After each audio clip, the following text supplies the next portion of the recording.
तू माझी कुठलीच गोष्ट ऐकत नाहीस. लहानपणीपासून मी तुला एक छोटीशी गोष्ट सांगतोय की सकाळी लवकर उठ, ते पण तू माझं ऐकत नाहीस. बाबा, लहानपणापासून तुम्हीच मला शिकवलं की मोठी स्वप्न बघ, आणि मोठी स्वप्न बघायची असेल त्यासाठी मोठी झोप गरजेची आहे. स्वप्न फक्त बघायची नसतात, ती साकार करायची असतात. पण तुमची अपूर्ण राहिलेली स्वप्न अशी मुलावर लादायची नसतात. बापाला शिकवू नकोस भाड खाओ.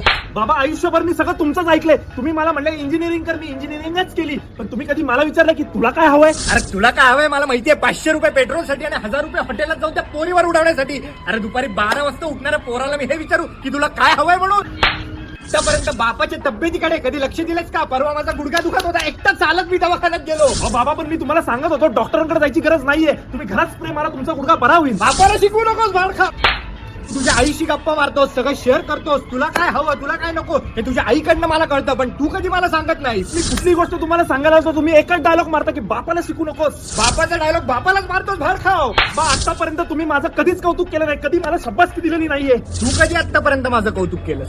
एका बापाला सुद्धा वाटतं की त्याच्या पोरांनी त्याचं कौतुक करावं म्हणून. बाबा, शाळेत जेव्हा पोरं मला माझ्या बापाच्या नावाने चिडवायची ना, तेव्हा मला त्रास व्हायचा. पण मला अभिमान पण होता की शाळेमध्ये मला माझ्या बापाच्या नावाने ओळखलं जातं. तसंच बाहेरची लोक जेव्हा मला येऊन म्हणतात ना की अहो तुम्ही पवनचे वडील ना, तेव्हा मला अभिमान वाटतो. पण हा अभिमान कोणाला दाखवायची गरज नाही मला.